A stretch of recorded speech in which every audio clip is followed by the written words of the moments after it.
네, 반갑습니다. 오늘 9월 15일 구약 율무연구 강의를 진행하도록 하겠습니다. 우리가 이제 다음 주가 사경회이네요. 그리고 그 다음 주가 추석이고 2주 연속 지금 우리가 볼 수가 없어요. 네, 그렇기 때문에 오늘 강의는 조금 빨리 나갈 겁니다. 그래서 메소포타미아에 있었던 그 문서가 전승됐던 거 조금 이야기한 다음에 아담, 가인과 아벨, 그 다음에 노아까지 가능한 오늘 좀 진행을 하려고 하고 있습니다. 그리고 광고가 있는데요. 우리 그 9월 25일이 월요일인가요? 예, 예, 맞습니다. 예, 25일 월요일 날 그 저녁 6시에 성서학 그 연구에서 우리 구약학 그 발표를 하고 계셔요. 그래서 발표할 예정이니까요. 관련된 내용은 우리 단장님 통해서 진행을 하도록 하겠습니다. 여러분들 이 강의실에다가 올리신 숙제를 제가 어저께 한 8명 정도 봤는데요. 대부분 너무 잘 쓰셨어요. 그런데 한 분 정도 같은 경우는 그 요약을 하시는데 너무 네, 너무 짧게 하셨어요. 그래서 가능하면 3분의 1은 잘 채워주시고 3분의 1 여러분들 생각들을 자유롭게 좀 진행을 이렇게 기술을 해주시면 좋을 것 같습니다. 지난주에 종교와 인간에 대해서 강의를 했는데요. 오늘은 조금 이제 문서가 어떻게 우리 손안에 전승이 됐는지 그 이야기를 하도록 하겠습니다. 이 강의실에다 여러분들 그 파워포인트 하고 이제 PDF 파일을 제가 올렸으니까 미리 다운 받으셔서 강의를 들으시면 좋을 것 같아요. 제가 여러분들 그림을 잠깐 그려볼게요.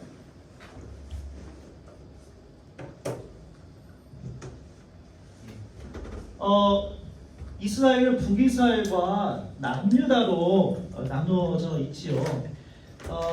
우리 손안에 성경이라는 문서 전승이 우리 손안에 오기까지가 아주 오래된 역사를 담고 있습니다.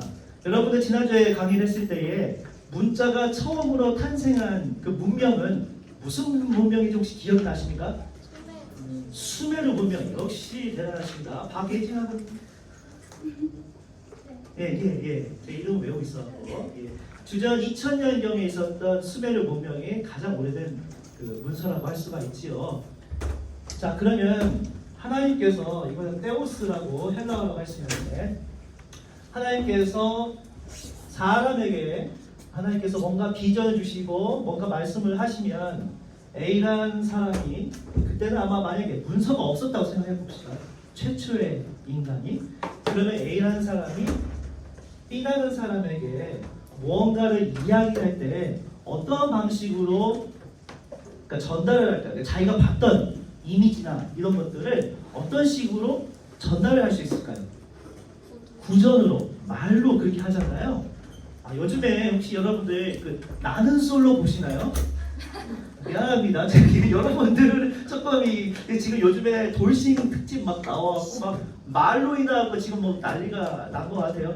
저는 이제 사람에 대한 이해를 좀 하기 위해서 물론 재미도 있고 그래서 이제 가능하면 좀 보려고 하고 있어요. 여기 보면 말로 이 구설수가 일어나고 광수가 특히 문제죠. 그래서 막 자꾸 막 문제를 일으키고 어떻게 보면 광수도 너무 불쌍하고 안 된 그런 마음이 들어요.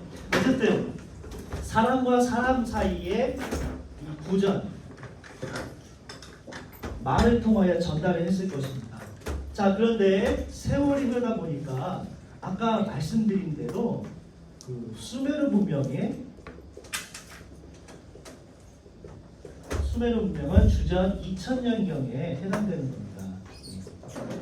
주전 2000년경에 그때 문자가 탄생하는데 물론 초창기에는 뭐 짐승의 새를 그냥 그렸어요. 이 새하고 새 모양 그리든지 이렇게 하다가 점점 시간이 지나다 보면 그걸 간단하게 기호를 만들어잖아요. 그래서 나뭇가지 이용해서 막 쐐기 문자를 이렇게 막 만드는 거예요. 막 이런 식으로 쐐기 문자. 그런 식으로 문자가 이제 발전이 되는 겁니다. 자, 이스라엘에서 가장 여러 가지 오래된 전승들이 있는데 이스라엘이 북이스라엘과 남유다로 이제 갈라졌었는데요. 르호보암 왕 이후로 이스라엘 쪽에서 북쪽 이스라엘, 북이스라엘에 있는 아주 오래된 전승들이 참 많이 있었을 것입니다. 예를 들어서 야곱에 대한 전승, 그다음에 엘리야, 엘리사에 대한 전승, 그 외에 아주 오래된 여러 가지 전승들이 문헌들이 남았을 거예요. 옛날에는 여러분 이 성경책, 우리의 손안에 있는 구약 성경은 언어가 무슨 언어로 윤근아버님 반가워요. 지난주에 안 왔어요. 네.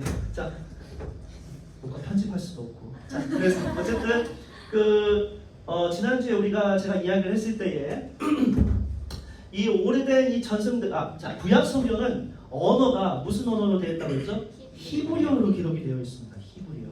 그래서 이 모든 것들이 오래된 전승들이 아마 히브리어로 기록이 됐을 거예요. 그리고 이 히브리어로 기록된 북이스라엘 전승이 있고 남유다에는 뭐 대표적으로 뭐 다윗 왕이랄지 그다음에 유다 지파에 대한 전승들이 아마 이렇게 흩어져 있었을 것입니다. 그런데 문제는 이렇게 오래된 북이스라엘의 이 오래된 전승들이 이제 이것들을 이쪽 남쪽으로 이동하는 아주 결정적인 그런 사건이 있었습니다. 그 사건이 바로 시험에 나와요. 자, 지난주에 공부할 때 BC가 있고 BCE 기억나십니까? BC는 뭡니까? BC는 박수 지하고요. 박수! 그러면 BCE는 알겠어요? Before Common Year 그렇게 돼 있죠. 자, 주전 722년에 어마무시하게 큰 사건이 터졌습니다. 무슨 사건일 것 같아요? 네, 북이스라엘이 멸망을 하게 됩니다. 자, 이 근거가 열왕기하 17장에 나와 있어요. 북이스라엘이 멸망을 했는데 누구에 의해서 멸망을 한지 혹시 아십니까? 자, 힌트 드릴게요. 아수르. 예, 야, 우리 아버님들 다들 대단하십니다. 성경에서 아수르 제국이라고 되어 있는데 우리가 이제 영어로 표기하면 시리아 이렇게 되겠습니다. 제가 가끔 시리아 하면 시리가 막 떠요. 그렇지만 어쨌든 아수르 제국에 의해서 멸망을 하게 됩니다. 자, 특히 북이스라엘의 대표적인 도시 중에 하나가 있는데요. 신약 성경에도 나옵니다. 꼭 이 지역을 예수님과 제자들이 꼭 가게 되는데 유대인들이 싫어해요. 이 지역을 피해서 가라고 자꾸 이야기를 합니다. 자, 힌트는 야, 우리 역시 구약인물 연구를 하고 있는 분들은 다 똑똑한 분들만 모일 거. 왜 문자를 이렇게 자, 사마리아입니다. 근데 왜 사마리아를 유대인들이 같은 피잖아요. 그럼 왜 사마리아 사람들을 왜 싫어할까요? 선택받지 못하는 자라고요. 네. 그럼 왜 선택받지 못할까요? 통화하니? 그렇죠. 자, 여기서 아시리아 제국의 아주 대표적인 그 특징이 있습니다. 강제로 사마리아로 다. 그렇죠. 우리 조창호님. 자, 이 그림은 자, 위쪽에 상류에 여기에 유프라데스와 티그리스가 지난주에 공부했죠? 자, 위쪽에 해당되는 나라가 바로 아수르 제국입니다. 그 다음에 밑에 대표적인 게 우리 갈대아 우르에 해당되는 우리 아브라함의 고향이죠. 뭐 우르기란 도시도 있고 여기 대표적인 문명이 바로 바벨론 문명인 거죠. 바벨론. 성경에 느부갓네살 왕이 나오는 바벨론인 거죠. 이 아시리아가 가진 정말 어마무시하게 파워가 되게 컸습니다. 대략 주전 969년에서 이거 녹화되면 안 되는데 605년까지 자 605년까지 거의 300년간 다스렸습니다. 반면에 지난주에 얘기했던 네오 바벨로니아 우리가 올드 바벨로니아 기억나세요? 올드 바벨로니아 고대 바벨론은 대표적인 왕은 어떤 왕? 함무라. 역시 우리 구약인물 연구학원님들은 다 천재들만 모였습니다. 자, 신바벨론은 느부갓네살 왕이 대표적인 왕인데 주전 605년부터 538년간 다스렸습니다. 자, 여기는 거의 70년. 여기는 300년. 그러면 어떤 문명이 가장 큰 영향을 미쳤을까요? 아시리아 문명입니다. 그리고 이 아시리아가 아주 정말 너무너무 잔인합니다. 그 대표적인 특징이 무엇이냐면 첫 번째 약소국의 지도자들을 잔인하게 살인합니다. 그러니까 정말 나에게 조공을 바쳐야 조공을 잘 바치지 않으면요 약소국의 지도자들을 잔인하게 살인을 합니다. 근데 살인만 하는 것이 아니라요 사람 그 지도자를 데리고 와갖고 창으로 눈을 찍어버려요. 성경에서 남유다의 마지막 멸망 때 느부갓네살 왕의 본보기로 남유다의 그 마지막 왕을 데리고 와서 그 두 눈을 뽑는 내용이 나와요. 혹시 누군지 아십니까? 자, 힌트 시. 역시 우리 이우리마고님 시드기야죠. 그런데 시드기야 왕이 그 다음에 바벨론이 제일 먼저 한 게 아니고요. 아시리아가 제일 먼저 했어요. 그리고 그 당시에 이 망대가 있는데요. 나무에다가 사람을 달아 올려요. 그 최초의 십자가라고 할 수 있는데 이 가는 거리마다 네가 반항을 했으니까 내가 본보기로 망대를 세워서 그냥 사람 죽인 시체를 위에다 올리는 아주 잔인한 국가예요. 그 다음에 두 번째 특징이 있습니다. 두 번째 특징은 뭐냐면 강제 이주. 강제 이주를 어떻게 하냐면 동서남북이 있다면 북쪽, 남쪽, 서쪽, 동쪽이 있다면 서쪽에 있는 나라에 있는 사람들 어디로 오면 동쪽으로 옮겨요.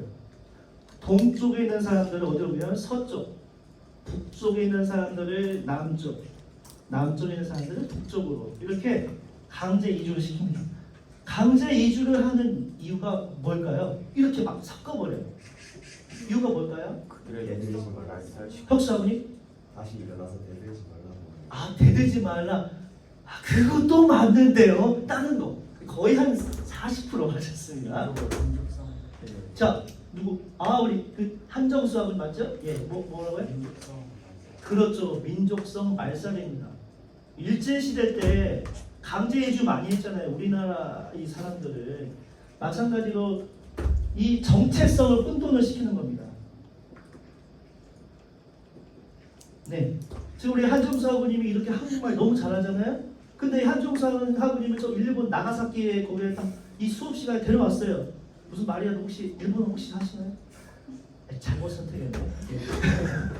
내가 누군지 모르는 거예요. 외딴 곳에 가게 되는 그런 정책을 아시리아가 수행을 하게 되는 겁니다. 그래서 탄생한 곳이 바로 사마리아입니다. 이 사마리아에 다양한 민족들을 여기에 그냥 다 섞어버리니까 내가 누구지 막 그러는 거예요. 그러니까 유대인들은 너희들은 순수 혈통이 아니니까 혼혈이니까 막 이렇게 정말 차별대우를 하는 겁니다. 그런데 예수님께서는 요한복음 보면 그 지역을 직접 가셔서 구원을 선포하시는 겁니다. 사마리아가 탄생한 것은 이 아시리아의 정책 때문에 발생한 거예요. 자, 그런데 이 오랜 전승들 북이스라엘에 있었잖아요. 근데 이 전승들이 아까는 뭐 제가 토판 이야기했는데 토판 다음에 어떻게 만들어지냐면 토판이 있고 두 번째는요 양피지 두루마기로 만들었습니다. 이 양 가죽을 제가 양신들 하여튼 양목이 그래서 잘 못 먹어요. 자, 양 가죽을 이렇게 떠갖고 거기다가 글씨를 막 쓰는 거예요. 히브리어로 막 이렇게. 근데 양 가죽은 돌돌돌 마르면요 다 무거워요 이렇게. 자, 근데 만약에 여기 아시리아가 공격을 했어요. 주전 722년도에 멸망을 했습니다. 그러면 여기 있는 사람들은 어디로 도망을 갈까요? 어디로? 네? 그렇죠. 남유다로 도망을 갈 수밖에 없어요. 가까이 있으니까. 만약에 우리 준지아부님 맞죠? 네, 준지아부님이 저기 개성에 산 거기가 고로 내내 개성에 있습니다. 그래서 개성에 있는데 거기 미안해요. 개성에 거기에 갑자기 막 전쟁이 났어요. 도망을 가야 돼요. 어디로 내려갈 것 같습니다. 밑에 어디? 남한으로 도망을 가겠죠. 마찬가지예요. 그래서 여기에 있는 사람들이 다 이렇게 도망을 가서 남유다에 아주 이 북이스라엘의 오래된 전승들이 이렇게 가지고 오는 거예요. 그래서 오랜 세월에 있었던 이 전승들이 하나의 성경책으로 차곡차곡 쌓이게 됐는데 문제는 이거 연도 외우세요. 중간에 기말고사에 나옵니다. 자, 주전 587년도는 과연 어떤 이 연도를 상징할까요? 자, 남유다의 멸망입니다.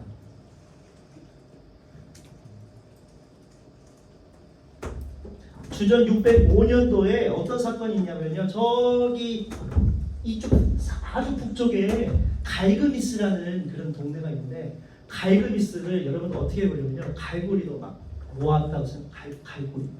그래서 좋아하지 않나요? 자,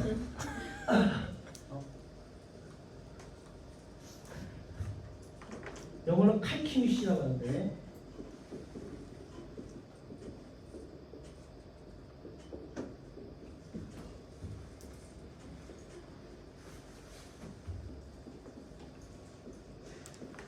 주전 605년도에 갈그미스 전투에서 아수르가 망하게 됩니다. 바벨론의 그 당시의 왕은 나보폴라살 왕인데 나보폴라살 그때 이 왕의 아들이 느부갓네살 왕입니다. 그때는 왕자였죠. 느부갓네살 왕이 전쟁을 되게 잘 하는 것 같아요. 그래서 주전 605년도에 갈그미스 전투에서 아시리아 비롯해서 여러 세력들 이집트가 항상 아수르하고 아주 좋은 관계였거든요.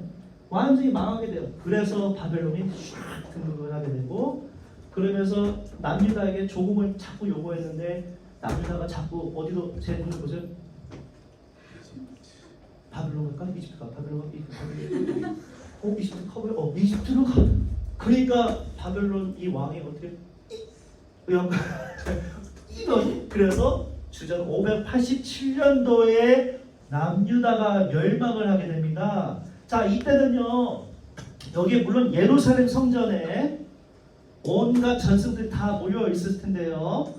이때 바벨론은요. 아시리아와 달리 어떤 정책을 했냐면요. 이 남유다에 누구만 남겼냐면 암, 하, 아레츠.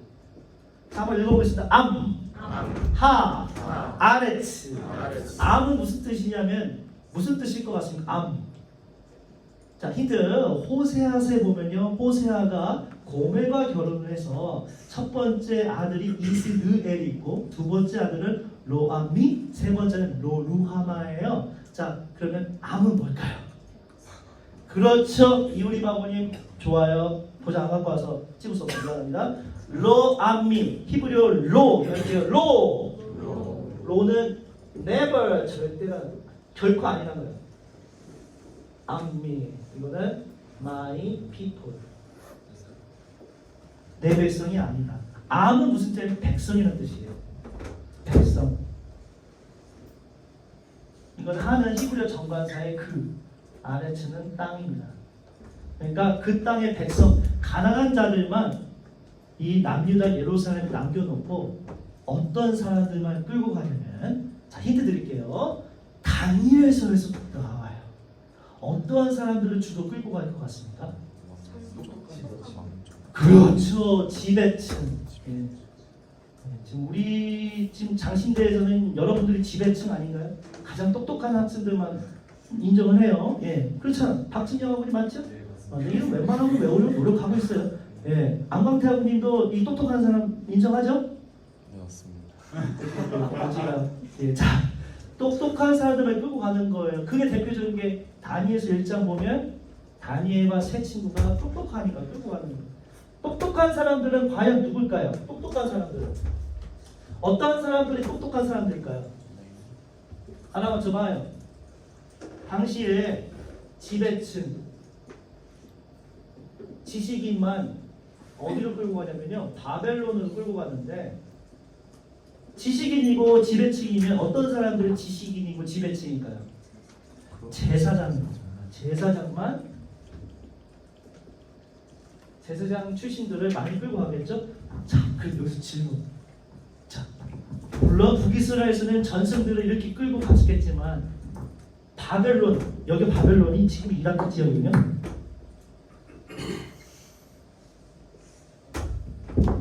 포로 끌고 여 멀리서 바벨론까지 끌고 가는데 왜냐하면 이거는요 자기들의 바벨론을 홍보하기 위한 그런 사람들로 키우기 위해서 데리고 가는 거야. 똑똑한 사람들 끌고 가는데 당대 제사장들은 옷을 어떻게 입었을 것 같습니다. 긴 옷을 입었잖아요. 예, 아무나 지금 너무 더워요. 지금 우리 에어컨이 안 되는데 어쨌든 이 옷을 다 이렇게 근데 제사장들이라 해서 옷을 다 입고 이렇게 걸어갔을까요? 아니면 어떻게 했을 것 같아요? 알아보셔보세요. 예, 한정수하고. 채 찍어서 때리자. 아, 뒤에 채찍을 때리는데 상상을 해봐요. 당신 한정수하고는 정말 자기는 누구가 났을 왕이야? 응? 아까 눈 봤죠? 시드기요. 손발에 묶인 상태로 갔을 것 같습니다. 그렇죠. 손발에 묶었는데 그냥 손발만 묶었을까요? 아유, 어떻게 봤어요? 네, 옷을 다 벗겨버려요. 네, 그냥 뭐 속을 거 없이 다 벗겨버려요. 그러니까 이렇게 가는. 자, 제가 구글로 한번 찾아봤어요. 이번에 이제 메소포타미아 지난주 이야기했던 펄티 크레센드 이 크로와상 모양 있죠. 자, 여기 보세요. 구글링으로 해보니까 쉬지 않고 걸어가면 예루살렘에서 바벨론까지 쉬지 않고 걸어가면 233시간 거의 열흘간입니다. 물론 쉬었겠죠. 열흘간 가는데 아까 전승들은 양피지라고 했죠. 근데 수많은 구약학자들이 구약 성경의 대부분이 언제 완성이 되냐면 바벨론 포로기 때 완성이 됐다고 봐요. 587년에서 538년. 거의 50년간 이때 완성이 됐다고 봅니다. 아, 근데 아까 이야기했죠. 포로는 옷을 다 벗겨버려요. 이렇게 끌고 가요. 그런데 이때 성경의 주요 전승들이 완성이 됐다고 합니다. 어떻게 이게 가능할까요? 어떻게? How? 그들이 예. 스스로 노래를 만들어서 부르면서 그것을 기억하려고 노력을 했을 것 같습니다. 박수! 박수! 역시 우리 조창원님이 지난주에 제 강의를 아주 잘 들어서 또 이렇게 예, 그 뭐냐면 기억하는 거예요. 기억, 메모라이제이션. 내가 암기를 제사장들은 암기를 잘해요. 그래서 여러분들 자 한정수 하고 하품하시는데 한정수 하고님의 아버지 핸드폰 번호 아세요? 자, 8716. 네, 끝까지 말하네. 네, 당연하죠. 5174. 아니, 그걸 의도한 게 아닌데. 아니, 자 박수. 예, 예. 혹시 박솔주 아버님 어머니 핸드폰 번호? 871801. 대단하네요. 저는 다 모를 줄 알고 왜 이러지? 우리 너무 똑똑한 친구들만 모아놓은 것 같아. 예. 그럼 지금 요즘에는 우리가 핸드폰이 있기 때문에 이 암기할 필요가 없잖아요. 근데 저희 아버지께서 목회를 어디서 하시는 저녁부터 있어서 축복의 오사리 분덕 오산교회 시골에서 목회를 하셨는데요. 저희 아버지의 항상 이 좋은 이 옆에서 도움을 주는 분이 저희 어머니입니다. 어머니는 인간 전화번호부예요. 방권사님 전화번호 어떻게 돼? 063에 뭐 이렇게 쫙 나와요. 근데 지금 우리 현대에는요 암기를 안 하니까 이상하게 핸드폰의 노예가 된 것 같아요. 이 제사장들은요 기본적으로 뭐가 잘하냐면 암기, 암송. 그러면 암송을 잘하려면 어떻게 할까요? 우리 윤지선 아버님 암송 잘하시죠? 네. 암송을 잘하려면 비법이 있을 겁니다. 어떤 비법이 있을까요? 암송을 잘하면 앞글자만 따서 그래요. 그 흔적이 예레미야 애가입니다. 예레미야 애가 보면 알파벳 순서대로 알고 지금 이야기하신 거예요? 아니 사람마다 대단하시네. 똑같은 우리 구약인구 연구 학생들은 다 똑똑한 사람들만 모아둔 것 같아요. A, B, C, D, 그러니까 알렙, 김멜, 달렙 이런 순서대로 예레미야 애가를 그렇게 만들었어요. 자, 그 다음 두 번째 암기를 쉽게 하려면 어떤 방법이 있을까요? 암기를 잘하려면 노래를 해야 돼요. 그래서 창세기는 어떻게 시작하면 노래 형식으로 구성이 되어 있습니다. 그래서 베레시드 바라 엘로힘 하샤마이 보하레츠 뭐 이런 식으로 노래 형식으로 이슬람이 아니에요. 그냥 실제로 이 음성이 랍비드 음성 들어보면 그런 식으로 노래로 만들었어요. 바로 바벨론 포로에 있을 때 그들이 성경을 서로 암송한 거를 서로 의견을 나누고 아담이 뭐 했지? 아담이 뭐 했더라? 하나님이 태초에 하나님이 아담을 만들었어요. 가인과 아벨 뭐 했지? 가인이 아벨을 죽였어. 이렇게 내용들을 전승들을 만든 거예요. 그래서 이때 이렇게 만든 그렇거든요. 포로로 끌려간 제사장들이 성경을 완성을 했다면 성경에는 어떠한 게 반영이 되어 있을 것 같습니다. 성경 안에는. 그들의 아픔과 트라우마. 그렇죠. 전창화원이 참 잘했어요. 내 수업 잘 들어갔고, 트라우마와 아픔이 담겨 있고 동시에 한이 맺힌 성경 읽으면 이 그들의 한이 서려 있어요. 대표적인 게 시편 137편입니다. 자, 시편 137편 한번 찾아볼게요. 자, 성경책 다 가지고 오셨죠? 시편 137편. 자, 혹시 우리 박진영 아버님이 찾으셨어요? 참고 있습니다. 네, 시편 137편. 정재영 아버님 찾으셨어요? 근데 찾고 있습니다. 네. 자, 혹시 한정수 아버님 찾으셨어요? 찾았습니다. 예. 박진영 아버님 읽어주세요. 1절부터. 네. 우리가 바벨론의 여러 강변 거기에 앉아서 시온을 기억하며 오로구나. 그 중에 버드나무에 우리가 우리의 수금을 걸었나니 이는 우리를 사로잡은 자가 거기서 우리에게 노래를 청하며 우리를 함께하게 한 자가 기쁨을 청하고 자기들을 위하여 시온의 노래 중 하나를 노래하라 하니로다. 우리가 이방 땅에서 어찌 여호와의 노래를 부를까? 예루살렘아, 내가 너를 잊을진데 내 오른손이 그의 제주를 잊을지로다. 내가 예루살렘을 기억하지 아니하거나 내가 가장 즐거워하는 것보다 더 즐거워하지 아니할진대 내 혀가 내 입천장에 붙을지로다. 여호와여, 예루살렘이 멸망하던 날을 기억하시고 에돔 자손을 치소서. 그들의 말이 헐어버리라 그 기초까지 헐어버리라 하였나이다. 멸망할 딸 바벨로나, 내가 우리에게 행한 대로 내게 갚는 자가 복이 있으리로다. 내 어린 것들을 바위에 메어 치는 자는 복이 있으리로다. 네, 여기까지 지금 잘 읽으셨는데 성경을 시편을 읽다가 137편을 읽으면요 조금 이해가 안 되잖아요. 이 137편에 어린 아이들을 바위 위에 메어 치는 자가 복이 있다고 이야기한 그 이유가 무엇일까요? 네? 강에서. 네? 강에서. 당해서 그런 거예요. 어린아이들을 저 멀리 233시간 된 어린아이들을 끌고 갈 수가 있어요? 없어요. 그래서 방법이 있습니다. 성전 꼭대기에 가서요 어린아이들이나 어린 여인들, 여성들 다 밀어서 바닥에 반석에 떨어져 죽게 한 겁니다. 근데 이게 바벨론만 한 게 아니고요. AD 70년에 로마 제국도 그렇게 했습니다.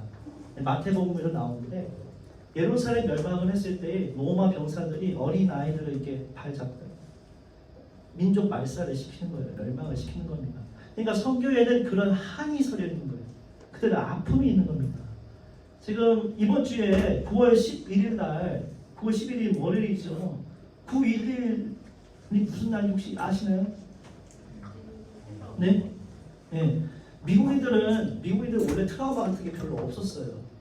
그런데 미국인들에게 자국민에게 정말 자존심 상하게 하는 게 크게 두 개의 사건이 있습니다. 첫 번째 미국이 그렇게 큰 사건이 뭔지 혹시 아시나요? 진주만 일본. 그래서 요즘에 유명한 영화가 나왔죠. 무슨 영화죠? 오펜하이머. 예, 정말 놀랐어요. 예, 크리스토퍼 놀란이 감독이 오펜하이머. 감사해요. 아침부터 좀 썰렁하면서 미안합니다. 크리스토퍼 놀란 감독이 오펜하이머 원자폭탄을 만들게 된 배경이 미국인들이 자존심 상한 거예요. 그리고 나서 물론 베트남 전쟁도 있지만 가장 큰 트라우마가 뭐냐면 9.11 September 11 그때 비행기가 누구의 그때 빈라덴? 네, 빈라덴을 비롯한 테러리스트들이 쌍둥이 빌딩을 하는 겁니다. 그러니까 그들에게 자기들의 어떤 이 생각이 자존심이 완전히 몰살되는 겁니다. 우리나라는 뭡니까? 임진왜란이랄지 여러 전쟁들 역사들 통하여서 우리의 민족의 아픔이 있는 이 성경은 그래서 우리나라 한국 사람들이 성경을 더 좋아하는 거예요. 여기에 민족의 그 아픔이 공유가 되는 나의 아픔이 되는 거예요. 그렇지만 그 민족 아픔 가운데에 전 세계를 지배하시는 분은 누구? 하나님이시다. 그 하나님을 강조하기 위해서 성경이 자꾸 신학적으로 이렇게 나오는 겁니다. 자, 1교시 9시 50분인데요. 제가 15분 정도 쉬었다가 아담, 하와, 가인, 아벨, 노아 이런 순서대로 쫙쫙쫙 나가도록 하겠습니다. 자, 10시 5분까지 잠깐 쉬겠습니다. 예, 감사합니다. 이제 두 번째 이제 시간입니다. 영상 촬영을 하기 때문에 여러분들 그래도 시간처럼 편하게 이렇게 잘 들어주셔서 감사합니다. 그 광고가 있는데요. 우리가 2주 연속 그 추석하고 이제 4경의 추석 시기 때문에 교재 요약을 두 번째로 이거 우리 반장님 송환 반장님이 여기 문장 보내주세요. 92에서 129페이지까지 읽고 요약 숙제입니다. 30페이지밖에 안 돼요. 여러분들 첫 번째 요약 숙제 내보니까 뭐 어려워요, 쉬워요? 쉽죠. 내가 최바다 아버님 거 읽었어. 네. 네. 요약 조금만 더 채워주세요. 네. 그리고 가운데로 몰리게 하지 말고 좀 펼쳐서. 자, 어쨌든 그 여러분들 그 이 강의실에다가 두 번째 요약 해주시기 바랍니다. 숙제를 안 낼까 하다가 이건 예의가 아닌 것 같아. 네. 왜냐면 2주 연속 빠지게 되기 때문에 조금 여러분들이 그래도 수업에 읽고 들어오는 게 또 다를 것 같아서 그 두 번째 요약은 그 성서 인물에서 듣다 92페이지에서 129페이지까지 여러분들이 읽고 요약을 해주시면 됩니다. 그 7까지 하면 그 수업 전 9시까지 그러니까 10월 6일 9시까지 하시니까 시간 넉넉합니다. 예, 일단 내는 데 의의가 있기 때문에 물론 제가 여러분들 요약을 할 때 막 그냥 뭐 쓰라고 했는데 그거 너무 막 쓰면 안 돼요. 그래서 그래도 조금 교수에 대한 예우를 갖추셔서 좀 글을 조금 채워주시면 감사하겠습니다. 예. 앞에 60에서 2페이지는 아닌 건가요? 아니에요. 예. 여기에 해당되는 것만 하시면 하고 싶으면 하셔도 돼요. 네. 네, 페이지 수에 맞춰서 여러분들의 숙제를 준비하시면 좋겠습니다. 자, 창세기 1장, 2장에 나오는 창조와 관련하여서 특히 아담은 어떠한 컨텍스트에서 나오는지 좀 설명을 드리도록 하겠습니다. 예. 자, 포로로 끌려간 사람들이 주전 587년에서 538년 포로로 끌려갔을 때에 이때에 바벨론 뭐 금발 강가도 있고 하지만 바벨론에서 항상 어떠한 축제가 있었냐면요. 유명한 축제가 있습니다. 아키툰 페스티벌이라고 있습니다. 처음 들어보셨죠? 네. 그래서 제가 있는 거예요. 자, 아키툰 뭐까지 안 해줄 때요. 아키툰 페스티벌의 아키툰은 보리싹에 해당되는 겁니다. 보리 싹을 이걸 발효를 시켜요. 그러면 뭐를 만들 수 있을 것 같습니까? 맥주를 마시는 거예요. 맥주 축제를 항상 이 사람들이 아키툰 페스티벌 바벨론 사람들이 크게 하는 축제입니다. 보통 한 2월, 3월 봄 춘분 그때 하게 되는데요. 이 아키툰 페스티벌에 이 바벨론 사람들이 특별히 낭송하는 게 있어요. 이거 중간고사 나옵니다. 에누마이리시. 그렇죠. 조창호의 박수. 네. 예. 지난해 우리 제 간장이었어요. 자, 에노마 엘리시. 자, 7개. 에노마 엘리시. 쉽게 외우려면 이렇게 하면 돼요. 이노마 엘리시.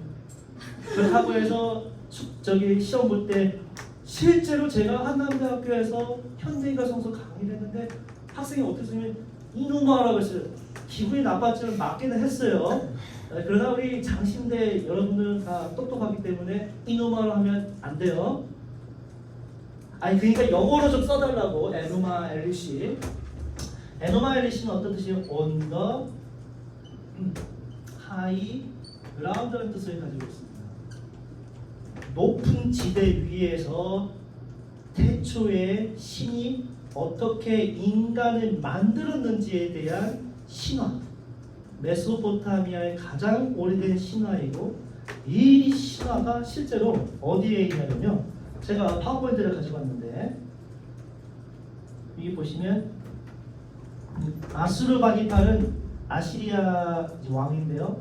그 아수르 제국의 가장 강한 그 왕입니다. 거의 주전 626년경까지 아주 강한 왕이었는데 이때 이 왕이 어떤 걸 했냐면요. 전국에 흩어져 있는 아주 오래된 신화들, 예를 들자면 이노마 엘리시, 에노마 엘리시, 아니면 아트라시스 서사시, 아니면 길로 시작하는 서사시 기억나세요? 길 뭘까요? 역시 MZ 세대 여러분들은 게임을 잘해갖고 길가메시 게임도 있고 막 그러지 않아요? 길가메시 서사시랄지 여러 토판들을 다 여기에 모아놨어요. 이 아수르바니팔 도서관은요 지금 안타깝게 거기 안에 토판들이 원본이 많이 있는 게 아니고요. 대형 제국지 브리티시 뮤지엄 영국의 박물관에 이렇게 다 보관이 되어 있습니다. 그 에노마 엘리시를 알면 구약에 있는 첫 번째 사람 아담에 대해서 하나님은 어떤 마음으로 창조했는지 알 수가 있어요. 자, 에노마 엘리시의 주요 내용은요. 여러분들은 이거는 외울 필요가 없어요. 그냥 들으세요. 네, 그냥 들으시고 제가 뭐 에노마 엘리시 뭐 주인공 누구 뭐 그런 거 뭐 막 이게 이야기할 텐데 그냥 들어주시면 됩니다. 들을 귀 있는 자는 들으십시오. 그래서 합수 영상 촬영한다고 너무 또 오버를 하네. 원래 제 별명이 오버양이에요. 자, 압수가 누가 있었냐면요. 압수는 이제 물신이에요, 물신. 모든 태초에는 물로 인간을 만들었다는 기본적인 사상이 있습니다. 그다음에 티아마스는요, 영어로 그냥 deep, 우리가 심연이라고 하죠. 깊은 바다. 티아마스의 형상은 보통 용의 형상으로 되어 있어요. 자, 태초의 두 신이 결혼을 해서 자녀를 잉태했는데 티아마스의 뱃속에 여러 신들이 막 있는 겁니다. 근데 이게 저녁에 잠을 자려고 하니까 압수가 너무 시끄러운 거예요.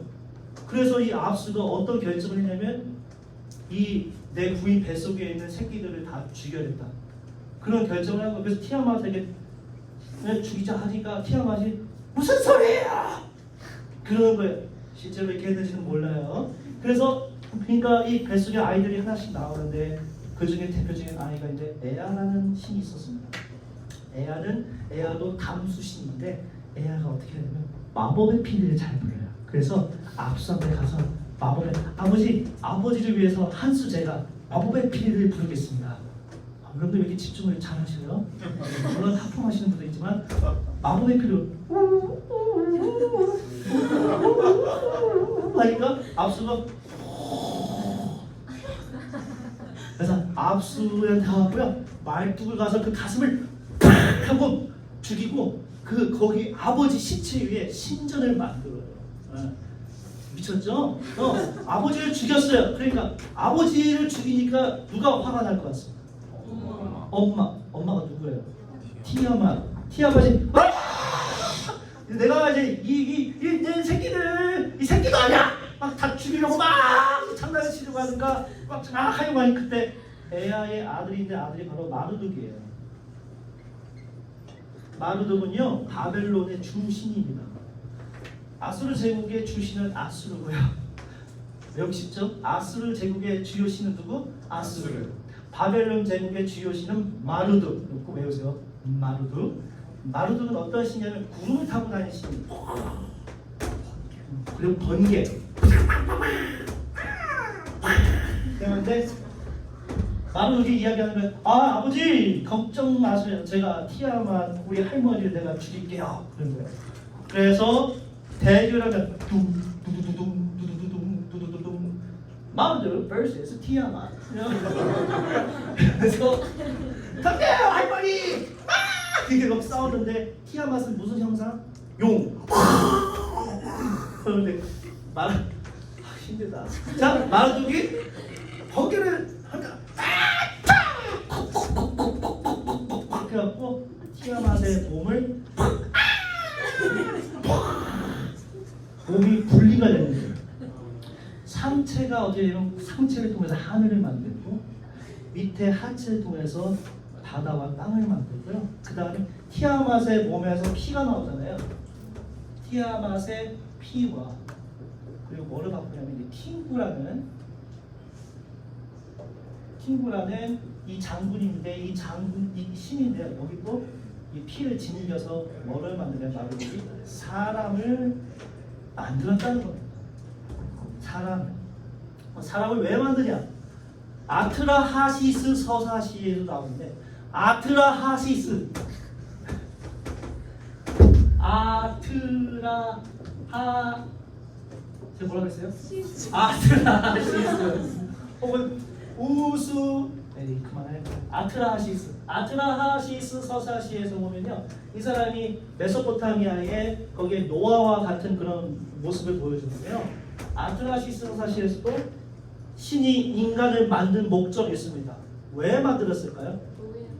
노예로 시키기 위해서. 신들이 일하기 싫으니까 노예로 만들었다는 겁니다. 그래서 아키투 페스티벌에 맥주를 마시면서 에드와 알리스를 낭송을 하면서 막 하는 겁니다. 마르두기 디아맛을 죽여서 인간을 만들었대요. 막 하면서 막 되게 여러분 이 내용이 창조가 어떠한 인상을 여러분에게 줍니까? 상당히 폭력적이죠. 바벨론 포로로 끌려간 유대인들은요, 하나님에 대한 기억이 있습니다. 하나님에 대한 기억이 어떤 기억일 것 같아요? 창조가? 창세기 1장에 보면요, 반복해서 나오는 단어가 있습니다. 그 단어가 뭐냐면요, 토부.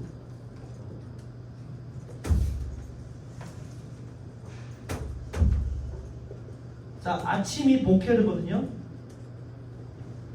토부가 뭔 뜻일까요? 토부. 굿, 좋았다. 자, 한번 같이 한번 볼게요. 보케르. 토부. 자, 옆에 분 보고 얼굴 보고 한번 할게요. 보케르 토부. 굿모닝이에요. 우리 박솔지 아버님 한번 보케르 토부 한번 해볼까요? 큰 목소리로 시작. 약해. 정재영 아버님 한번 큰 목소리 시작. 이스라엘 가요. 랍비야. 보케르 토부는 굿모닝이라는 뜻이니까 토부는 좋다는 거예요. 하나님의 창조는 아름답게 만드셨다는 거예요. 그래서 그 창조에서 어떠한 특징이 있냐면요, 첫째 날, 둘째 날, 셋째 날, 넷째 날, 다섯째 날, 여섯째 날, 일곱 번째 날 이렇게 제가 구조를 만들었는데, 첫째 날은 하나님께서 빛이 하겠고, 네 번째 날은 뭐예요? 하늘의 태양, 달. 둘째 날 하나님 궁창 만드셨죠? 여기 다섯째 날 보면 거기에도 비슷하게 구조가 여기는 이제 땅. 그러니까 여기에 하늘에 해당되는 새, 땅에 해당되는 인간과 동물. 마지막 일곱 번째는 하나님 뭐 하셨습니까? 안식을 취하셨다. 안식을 히브리어 샤바트예요. 그렇죠. 한번 해볼게요. 샤바트. 하나님께서 샤바트는 뭐냐면 멈추다, 스탑입니다. 쉬어야 하는 거예요. 하나님의 창조는 아름답게 만들었지만 동시에 쉼이 필요해요. 쉼. Take rest. 쉬어야 돼. 지금 여러분들 모두가 다 항상 긴장돼 있어. 뭐야? 교양학과 우리 저 홍수지 아버님이에요? 지수야. 미안해요. 홍지수 아버님이에요? 뭐야? 나 항상 경직돼 있어. 내가 제가 잘 알고 있는 민구는 아버님 알지 모르지만 깜짝 놀랐네. 예. 그 정말 내 수업을 1년간 들었던 학생이 있는데 허리가 망가졌어. 왜 망가졌을까요? 누군지 이야기는 말은 안 하겠지만 얼마나 열심히 피로함을 이렇게 하면 허리가 망가지. 너무 항상 경직되고 긴장돼 있어. 항상 잘해보려고 열심히 하다가 그런 아픔이 있는 거예요. 여러분, 하나님은요, 여러분들을 다 아름답게 만들어주신 거예요. 동시에 하나님은 여러분들에게 뭐를 명령하냐? 쉬어야 돼. 쉴 때 어떻게 쉬냐면, 제가 지난해 경험이 있어요. 내가 막 너무 쉬지 않고 막 달렸어요. 막 논문 써야 막 달렸는데 책들 막 보다가 어느 순간 제가 거울에 제 눈을 봤는데요. 왼쪽 눈이 여기로 돌아간 거예요. 이게 맛이 갔어요. 지금 이렇게 됐죠? 이게 뭐야? 그게 뭐냐면 제가 항상 끊임없이 뭘 봐야 하고 잘 때도 여러분 핸드폰 보잖아요. 핸드폰 저도 막 그러다 보니까 눈이 돌아가고 그래서 제가 결심을 했어요. 쉴 땐 쉬어야겠다. 잘 땐 핸드폰 놓고 멀리 놓고 자요. 아침에 일어날 때는요 아무것도 하지 않고 그냥 조용히 하나님께 기도하고 묵상하면서 하루를 시작해요. 그게 하나님과의 만나는 정말 여러분에게 주는 진정한 휴식이에요. 알겠습니까?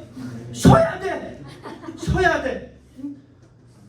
물론 숙제는 해야 돼. 10월 6일 일단 해야 하지만 그러나 여러분들 추석 때는 정말 재밌게 놀아요. 사경회 때 은혜 받고 신나게 은혜 받고 쉬어 울기도 하고 막 찬양도 하고 막 친구들하고 재밌게 놀고 연애도 많이 해야 돼. 대학교 때 연애 안 하면 못해. 지금 연애 하세요. 네, 연애 해야 돼요. 지금 제가 왜 이어있는 이야기를 하지? 자, 그래서 이렇게 구조가 나와 있는 거예요. 자, 여기서 질문이 있습니다. 아담은 언제 제일 먼저 등장합니까? 성경에서 아담. 창세기에서 아담이 언제 먼저 등장해요? 혹시 아십니까? 창세기 몇 장에 나와요? 응? 창세기 2장 4절 하반절 이후 보면요 아담이라는 이름이 등장하고요. 창세기 1장에서는 아담이 아니고 뭐가 나오냐면 하나님께서 사람을 만드세요. 사람은 히브리어로 한번 해볼게요. 이씨. 사실 이씨는 남자인데요. 여자 한번 알려드릴게요. 여자는 이샤. 자, 우리 한번 제가 박명수 생각하시고 박명수는 이씨 이거예요. 자, 해볼게요. 이씨. 자, 우리 여성분들, 남성분들 향해서 한번 해볼게요. 이씨. 분노가 없구나 남자. 교토하는 알아들었어. 막 웃고 있어 지금. 자, 자, 해볼게요. 이샤. 자, 남성분들, 여성분들 향하면 이샤. 자, 이샤. 하나님이 남자와 여자. 그래서 정확하게는 자카르와 느코브르인데 어쨌든 이샤만. 여기서 질문. 창세기 1장에서는요 여호와가 없어요. 근데 창세기 2장에서는 여호와가 나옵니다. 이걸 우리가 어떻게 이해할까요? 옛날에 독일 사람들은 이거는 문서설 막 이야기하는 그걸 제가 여러분들 강요하는 건 아닙니다. 하나님의 창조에 대한 관점을 다양한 각도에서 보여주는 거예요. 예를 들어서 여러분 신약 성서에서 예수님에 대한 복음서가 몇 개나 있어요? 4개. 마태, 마가, 누가, 요한. 마태복음은 누굴 대상으로 아시는 분? 박수! 반장님. 야, 우리 박사님. 힘 없어요. 시키지. 박수 열심히 할 거예요. 마태복음 5장이 뭐냐면요. 산상수훈입니다. 모세 율법은 쉬어요. 예, 너무 하품을 너무 잘 이렇게 하면서 너무 저기요. 힘들어. 자, 마태복음 모세 5경은 몇 개로 돼 있어요? 창세기, 출애굽기, 레위기, 민수기, 신명기 몇 개? 5개. 그래서 마태복음 5장 보면 모세가 이렇게 이야기했지만 나는 이렇게 이야기해요. 예수님. 유태인을 대상으로 쓴 거예요. 복음서를. 마가복음은 어떤 내용? Passion of Christ. 영화 멜 깁슨의 Passion of Christ는 마가복음을 기초로 만든 거예요. Passion은 뭐냐면 순환. 인간 예수의 순환의 관점에 쓴 겁니다. 누가복음은 누가 썼어요? 누가? 대단하십니다. 자, 맞아요. 누가복음은 누가가 썼어요. 루크. 우리나라 사람들 참 외우기 좋아.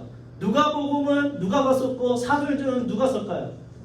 사도행전도 누가가 썼어요. 누가와 사도행전은 글체가 비슷합니다. 어투가. 누가는 의사예요. 그리고 누가는 이방인들, 헬라인들을 대상으로 글을 썼습니다. 누가 사도행전 함께 읽어요. 요한복음은 예수님을 좀 더 철학적으로, 좀 더 말씀에 기초하여서 그분의 성령의 관점에서 쓴 기록물입니다. 마찬가지로 하나님의 창조에 대한 관점은 창세기 1장, 창세기 2장이 다양한 관점을 제공하는 거예요. 지금 여러분들 제 얼굴 보죠? 정면으로 이렇게 생겼죠? 이렇게 생겼고, 이렇게 생겼고, 이렇게 다양한 관점이잖아요. 네. 한 인간 양인천에 대한 관점을 여러분들이 다양하게 볼 수 있듯이 하나님이 다양한 스펙트럼을 보여주는 거예요. 자, 그런데요. 창세기가 1장부터 50장까지 구성이 되어 있는데 여러분 보통 글을 쓸 때에 서론부터 막 써요? 어때요? 네? 예. 계속 자료 수집을 하면요, 그 내용이 있어야지 서론을 쓸 수 있잖아요. 처음부터 내가 뭔가 아는 것 같아, 그래서 서론 쓰면 안 돼요. 뭔가 안에 내용이 있어야잖아요. 아마도 창세기 최종으로 만든 사람이요, 1장을 먼저 쓴 게 아니고요, 2장, 3장 스토리. 자, 여러분들 1장은요 시의 형식이에요, 이야기의 형식이에요? 네? 시. 2장은 이야기예요. 여러분, 이야기 형식은 오래됐을까요? 아니면 최근에 나온 것 같아요? 그 모두한 게 아닌데, 구전은 이야기 형식은요 아주 오래된 기억이니까 정말 이해하기 쉽게 쓴 거예요. 그러니까 창세기 2장은 아주 오래된 인류의 기억에 남은 창조에 대한 기록입니다. 아담과 하와. 그다음 창세기 1장은 서론이에요. 그렇기 때문에 서론은 시적으로 쓰여 있는데 상당히 이게 뭐냐면 조직신학적으로 쓴 거예요. 조직신학.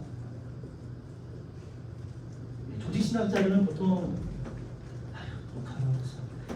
정말 훌륭하셔요. 네, 훌륭하셔도 되게 현학적이고, 그러니까 이제 좀 더 막 이렇게 세상에 대해서 뭔가 아는 나오잖아요. 이렇게 구조가 나오잖아요. 바벨론 포로기에 붙잡힌 제사장들은 똑똑한 사람들이만 신학적으로 정립이 됩니다. 근데 창세기 2장은요 그러기보다는 아담과 하와에 대한 원초적인 기억들을 그대로 고스란히 보완을 했다는 겁니다. 자, 그러면 아담, 그럼 창세기 1장에 나오는 최초의 인간을 하나님이 뭘로 만드셨는가? 어떻게 만드셨는가? 시험에 나와요. 하나님의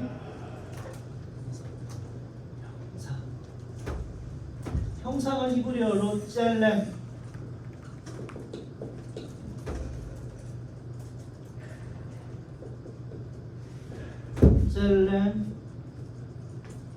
엘로힘.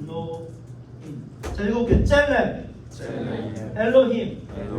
히브리어로 라틴어로 이마고 데이. 히브리어고요. 이건 라틴어. 자, 읽어볼게요. 이마고 데이. 영어로는 image of God이죠. 하나님의 형상. 그런데 창세기 1장 26, 27절 보시면요, 하나님이 사람을 만들 때 우리가 하나님의 형상대로 이야기를 합니다. 이 우리는 뭘 의미할까요?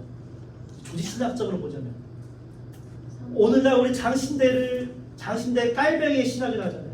깔뱅이의 주석서나 보면 위대한 신학자들은 우리가 누굴까요?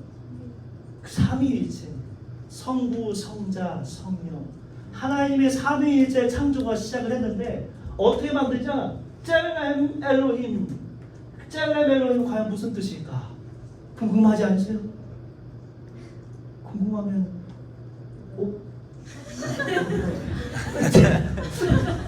진짜 젤렘 엘로힘은 어디에서 기억을 했냐면, 자, 그림 보여드릴게요.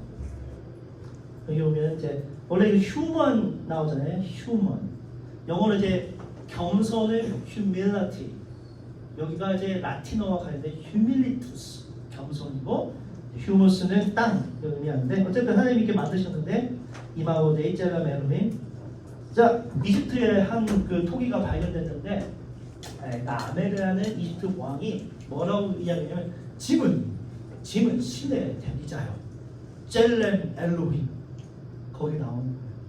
그게 뭐냐면 하나님의 형상은 representative of God. 나는 하나님의 대리자라는 거예요. 대리자.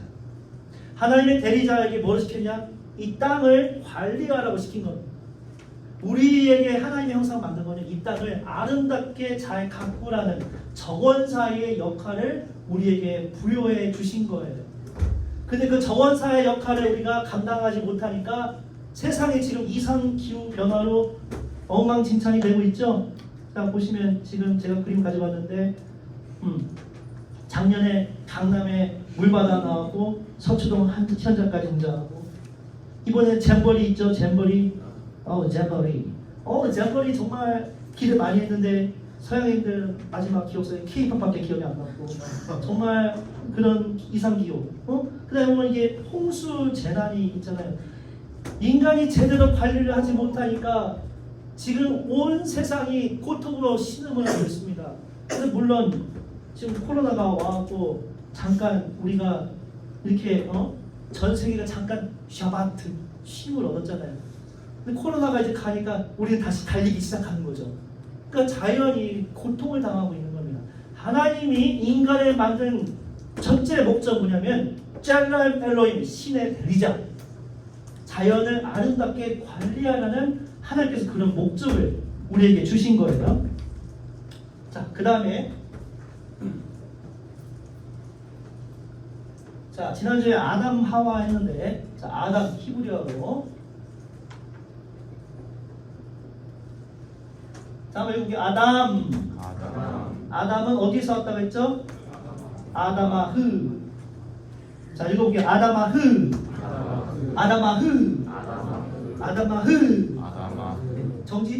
진선미, 정진선, 아다마흐. 아다마흐는 더스트라는 뜻이에요. 먼지. 그 다음에 하와, 아담과 하와라고 하죠. 하와는 영어로 이브죠. 자, 이 이브가 어디서 왔나? 히브리어에. 자, 한번 읽어볼게요. 여기 핫바. 제가 볼 때 박소리 아버님은 핫바를 좋아할 것 같아, 편의점에서. 자, 한번 핫바 한번 읽어보고 시작. 박소리 아버님이세요? 자, 크게 한번 읽어 시작. 네, 자, 누가 크게 한번 읽어볼까요? 박진영 아버님 JYP. 싫어요? JYP 엔터테인먼트. 알아요? 자, 그럼 우리 저 민구동 아버님 한번 크게 읽어볼까요? 자, 시작. 알았어. 자, 핫바가 어디에서 왔냐면요. 뜻은 producing. JYP producing. 맞아요. 생산이에요, 생산. 생산하는 아이를 생산케 한다는 겁니다. 그럼 원래 아담과 하와는 어디에 있으면 에덴 동산에서 평화롭게 지내왔는데 아담과 하와를 유혹했던 존재가 누구입니까? 뱀이. 사탄이라고 말하면 안 돼. 성경에 사탄은 안 나와서 뱀이 뭐로 유혹을 하냐면 네가 진정 그 선악과를 먹으면 어떻게 될 것이다? 나 지금 노력하고 있는데 눈이 밝아질 것이라는 거죠. 당신도 하나님과 같은 존재가 될 거라는 거예요.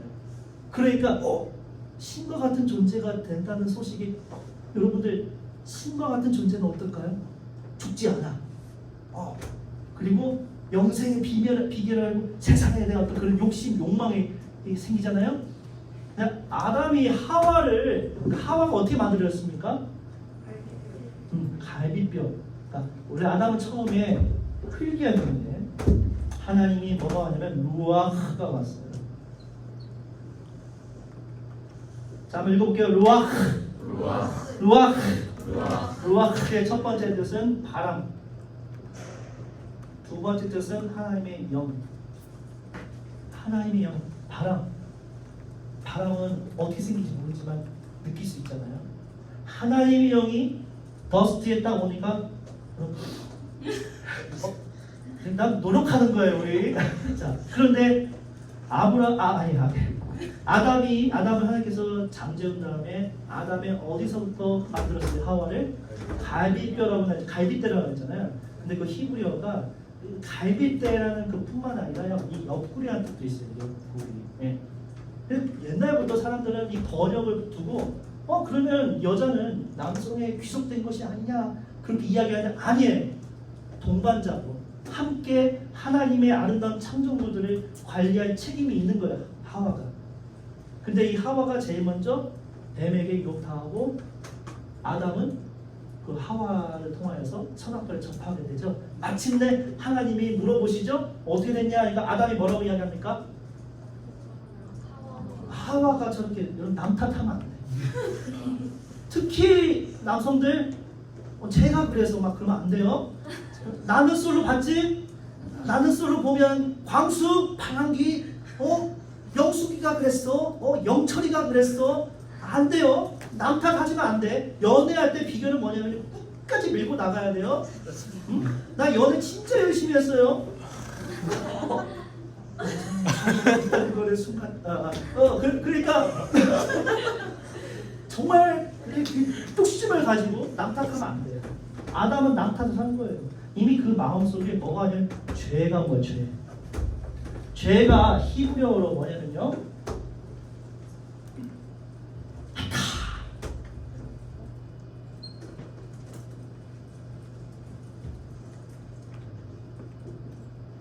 그리고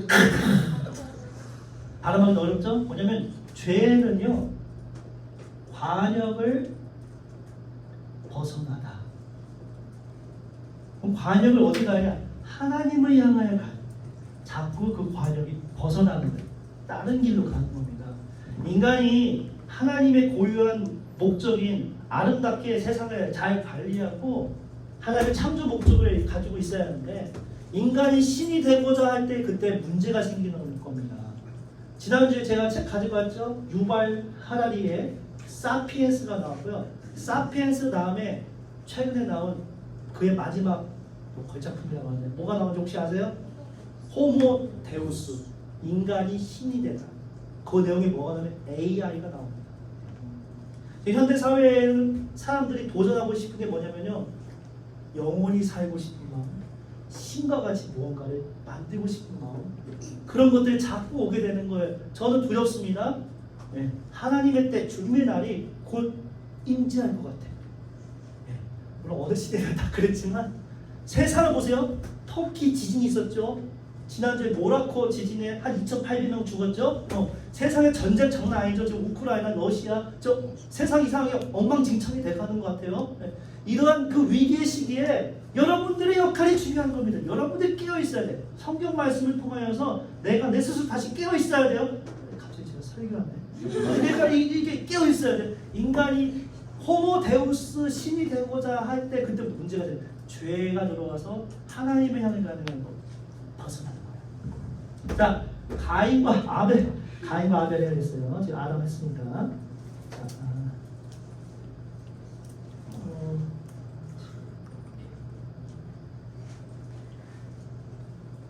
예. 자, 그러면요, 아담이 하와와 이제 관계를 맺어서 이제 가인과 아벨을 낳게 되는데요. 인류 최초의 살인이라고 할 수 있는데, 이 가인은요 히브리어에 어디서 하냐면요, 카나에서 왔습니다. 여러분, 카나는 뭐냐면요, 영어는 acquire, 영어 ACQUIRE, 그러니까 욕망하다.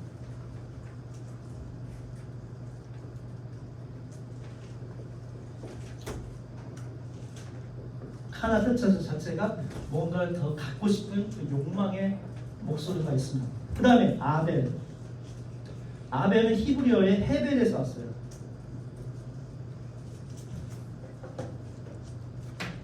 이 헤벨이라는 단어가 어디서 많이 나오냐면요, 전도서에 많이 나옵니다. 자, 한번 해볼게요. 헤벨 뭘까요? 어떻게 하세요? 지금 내 히브리어 수업 듣지도 않았는데 그냥 나오네? 대단하십니다. 헤벨 좌우지장주 헤벨 베너티, 헛되다는 거예요.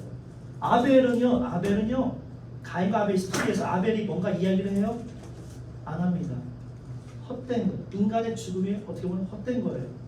그런데 하나님께서 재물을 받으셨는데 가인이 농사를 해서 받아온 이 재물은 받지 않으시고 아벨이 그 양 새끼, 양신대제가 양 새끼를 첫 제물로 하나님께 드렸잖아요. 하나님께서는 그 아벨 거를 받아줬습니다.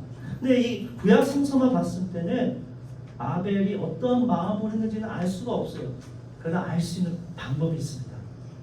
히브리서 11장에 보면요, 믿음으로 아벨이 하나님께 제사를 드렸다는 내용이 나와 있어요. 하나님께서 그 믿음으로 드린 아벨의 제사를 받아준 거예요. 이때 처음으로 인간에게 생긴 마음이 무엇이냐면요, 열등감. 누군가에게 인정을 받고 싶은데 자꾸 열등감을 갖게 되는 거예요. 자, 혹시 우리 조창모 아버님은 첫째인가요, 둘째인가요? 제가 지금 가인과 아벨만 하고 마실게요. 둘째. 네. 첫째 형이에요? 누나입니다. 밑에 여동생? 딴 사람 해야겠네. 자, 아버님은 첫째, 둘째 어떻게 가족 관계가 둘째입니다. 첫째 형이에요? 누나입니다. 지금 찾기가 어렵다. 우리 그 저기 누구 평강 아버님 첫째가 누구예요? 둘째 첫째가 아직 형입니다. 형이고 둘째 밑에 또 있어요? 없어요. 이해할 수 있을 것 같아. 그렇지? 그러니까 첫째를 향한 사랑이 너무 많아요. 그러니까 부모님이 그랬다는 게 아니고 다 평등하게 잘 하셨겠지. 옛날에 좀 심했어요. 그러니까 첫째한테 너무 잘해주고 둘째는 항상 열등감을 가진 거예요. 열등감을 갖게 되니까 문제가 생기는 거예요. 우리가 중요한 게 뭐냐면 하나님의 인간을 창조하셨기 때문에 나에 대한 어떤 생각, 나는 하나님의 아들, 딸이라고 생각하시면 돼. 여러분 저를 보면 어때요? 지금 자신감 있어 보이지 않아요? 네. 네. 감사해. 나는 예수님 만나기 전에 항상 열등감이 많았어요. 왜냐면 키가 너무 작아. 키가 작고 외로운 스파르타쿠스 하하같이 막 너무 내가 키가 너무 작고 막 왜 나는 우리 부모님은 가진 거 없고 부모님은 저 시골 그 촌구석에서 목회하시고 막 그런 게 많았어요. 그런데 예수님 만난 다음에 생각이 바뀌었어요. 나는 하나님의 아들이라는 자부심이 생긴 겁니다. 저는 5째 중에 셋째. 네. 물론 위에들 아래들 여자 가운데 나 나는 스페셜. 어쨌든 목이 잡았어요. 네. 자 어쨌든 그런데요 가인이 아벨을 어떻게 죽였는지가 중요해요. 성경 말씀 창세기 자 4장 보겠습니다. 창세기 4장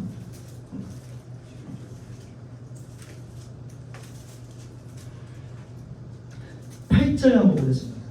창세기 4장 8절. 이제 그 앞에는 죄가 딱 들어오니까 이 안에 열등감이 생기면서 죄가 문 앞에 엎드리고 그 다음 나서 8절에 이게 핵심이 나오는데 우리 홍지수 한번 읽어주실까요? 예.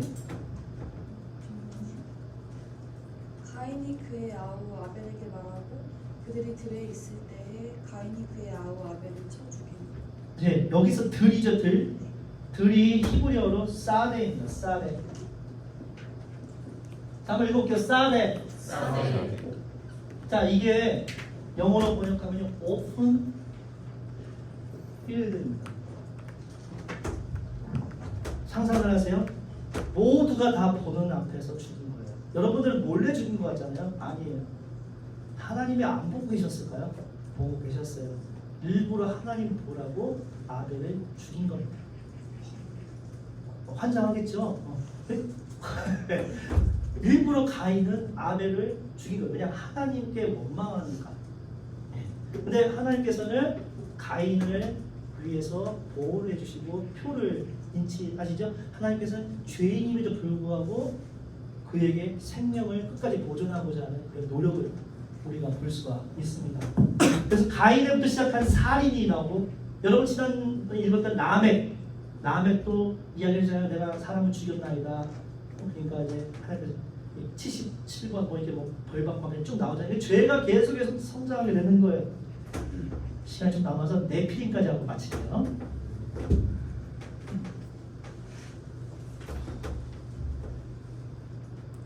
죄가 계속 쭉쭉쭉 나오다가 자 하나님이 허락하셔서 아담과 하와 사이에 가인과 아벨이 있었는데 아벨이 죽은 다음에 하나님께서 또 허락하셔서 누가 태어나요? 셋이 탄생하게 됩니다. 그래서 셋의 후손들이 있고 가인의 후손들이 되는 거예요. 그래서 창세기 6장에 보면 하나님의 아들들과 누가 결혼하냐? 사람의 딸들이 결혼한다고 되어 있습니다. 이거는 되게 어려운 본문입니다. 아주 어려운 본문이에요. 그럼 이거 어떻게 해석을 할 것인가? 깔벤 같은 경우는 어떻게 이야기하냐면 하나님의 아들들은 셋의 후손들이다. 사람의 딸들은 이 가인의 후손들이다. 그렇게 이야기를 하는 거예요. 자, 그래서 하나님의 아들들과 사람의 딸들이 결혼을 해서 누가 탄생합니까? 숙제했죠? 네피림. 넷플릭스가 아니에요. 네피림. 아,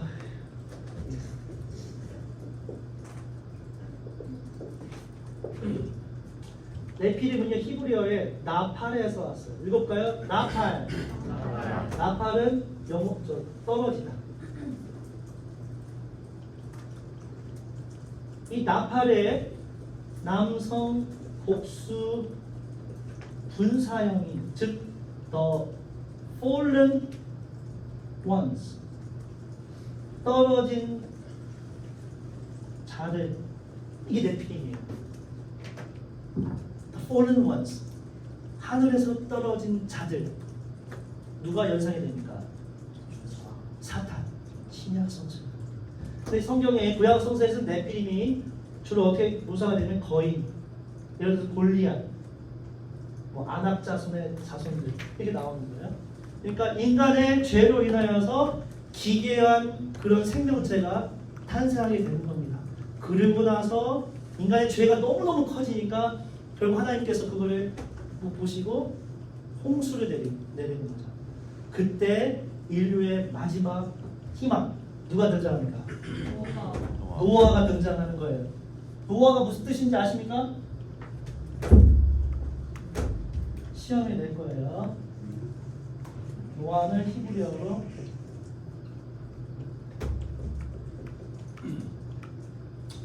노아하면 노아는 뭐야? 안식 쉰다는 거예요. 쉬다 쉼이 필요한 하나님께서는 정말 인간들이 막 가인 아벨 죽이고 막 라멕 그다음에 막 정신없죠 막 네피림 등장하고 막 엉망진창 그 사회에서 하나님께서 홍수로 징벌을 내죠. 그래도 이 사람 한 명 때문에 하나님께서 평안을 누리게 돼요. 누구? 바로 노아를 통해서 하나님께서 참된 안식을 이제 보게 되는 겁니다. 예, 자 그래서 오늘 자 이렇게 이야기했는데 어쨌든 뭐 이런 노아의 홍수와 관련된 이제 사건들이 이제 길가메시 서사시하고 상당히 유사해요. 길가메시 서사는 되게 또 그것도 이야기하면 한 시간은 해야 하기 때문에 그거는 사경의 추석 끝나고 살짝 이야기하고 아브라함, 이삭, 야곱 이런 순서대로 쭉쭉 나가겠습니다. 오늘 제가 강연 좀 이해되셨어요? 예. 크게 좀 해줘야지 영상. 네. 이해되셨죠? 네. 그렇죠? 자 숙제 10월 6일 꼭 여러분들이 해주시고요. 자 그 이강의실에 여러분들 올리시면 되겠습니다. 자 오늘 수고 많으셨습니다. 감사합니다. 교수님 조별 발표는 아. 그 처음 하는 게 6주 우리 저기 송아리 마구님이 조를 나눴죠? 아 송아 미안해. 송아